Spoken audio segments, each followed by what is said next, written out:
नमस्कार, स्वागत है आपका इंडिया न्यूज पर और मैं हूं आपके साथ स्वाति सिंह। प्रधानमंत्री नरेंद्र मोदी की फ्रांस और संयुक्त अरब अमीरात यूएई यात्रा शनिवार को पूरी हो गई। पीएम मोदी 13 जुलाई को शुरू हुई दोनों देशों की महत्वपूर्ण यात्राएं पूरा करने के बाद भारत लौट आए हैं। इस संबंध में विदेश मंत्रालय के आधिकारिक प्रवक्ता अरविंदम बागची ने एक ट्वीट किया और इन यात्राओं को परिवर्तनकारी बताया। बागची ने कहा कि संयुक्त अरब अमीरात की सफल यात्रा पूरी करने के बाद प्रधानमंत्री नरेंद्र मोदी नई दिल्ली के लिए विमान से रवाना हुए। इससे पहले पीएम मोदी शनिवार सुबह एक दिवसीय दौरे पर अबू धाबी पहुंचे और यूएई के राष्ट्रपति शेख मोहम्मद बिन जायद अल नहयान से बातचीत की। उनकी तमाम विजुअल्स सामने आए और तस्वीरें देखकर साफ तौर पर दोनों की नजदीकियां देखी गई। इन यात्रा के दौरान दोनों देशों के बीच अहम समझौते हुए और पीएम मोदी और अल नहयान 3 ऐतिहासिक समझौते ज्ञापनों के आदान प्रदान के गवाह बने।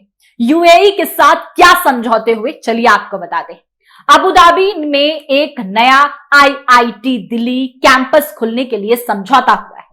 दोनों देशों ने सीमा पार लेन देन के लिए स्थानीय मुद्राओं रुपया और दिरहाम के उपयोग को बढ़ावा देने और भुगतान प्रणालियों को आपस में जोड़ने का भी वादा कर दिया है। भारतीय रिजर्व बैंक और संयुक्त अरब अमीरात के सेंट्रल बैंक के बीच सीमा पार लेन देन के लिए स्थानीय मुद्रा निपटान एलसीएस प्रणाली पर एक समझौता ज्ञापन पर हस्ताक्षर किए गए हैं।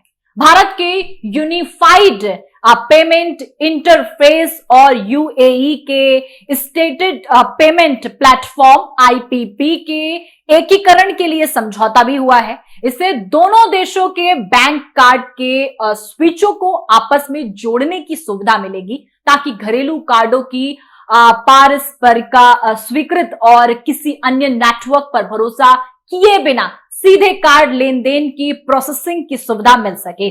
पीएम मोदी को मिला Grand Cross of the Legion of Honour. आपको बता दें, जिस तरीके से ये दिया गया, आपको साफ तौर पर हैरानी होगी कि यूएई दौरे से पहले पीएम मोदी पेरिस में थे, जहां उन्होंने फ्रांस के राष्ट्रपति Emmanuel Macron Grand Cross of the Legion of Honour से सम्मानित उनको किया गया। ये सैन्य या नागरिक आदेशों में सर्वोच्च फ्रांसीसी सम्मान है और इसके साथ ही पीएम मोदी ये सम्मान पाने वाले पहले भारतीय भी बन गए हैं। आपको बता दें कि वेस्टल डे परेड में वो शामिल हुए प्रधानमंत्री। इसके अलावा एलसी पैलेस में फ्रांस के राष्ट्रपति इमैनुअल मैक्रो और फ्रांस की प्रथम महिला ब्रिगिट मैक्रो से पीएम मोदी की मेजबानी की गई और साफ तौर पर प्रधानमंत्री नरेंद्र मोदी की चैप्स एलिसिस में फ्रांसीसी राष्ट्रपति मैक्रोन के निमंत्रण पर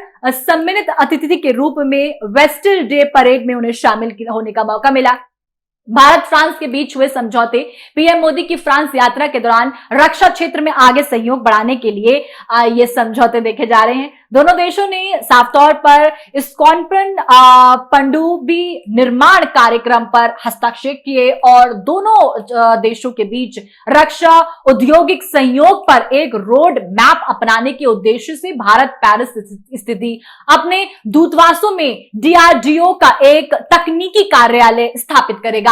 आपको बताएं कि इंडियन ऑयल और फ्रांस की टोटल कंपनी के बीच एलएनजी के आयात को लेकर निर्धारित कालिक समझौता हुआ है और दोनों पक्षों ने पृथ्वी और महासागरों के तापमान पर नजर रखने और जलवायु परिवर्तन व अध्ययन करने की खातिर एक संयुक्त पृथ्वी अवलोकन उपग्रह प्रेरणा के लिए समझौते पर हस्ताक्षर करके अंतरिक्ष क्षेत्र में बड़े सहयोग की भी घोषणा की है। दोनों देशों ने प्रक्षेपण यान के क्षेत्र में संयुक्त विकास की योजनाएं भी घोषित की। भारत फ्रांस ने new space India limited and air space में वाणिज्यिक प्रक्षेपण सेवाओं पर सहयोग करने के आशय पत्र पर भी हस्ताक्षर किए। रक्षा मंत्रालय ने फ्रांस से राइफल जेट के 26 नौसैनिक स्वरूप खरीदने और 3 फ्रांसीसी डीजल वाली साफ तौर पर स्क्वाड्रन की पनडुब्बियों की खरीद के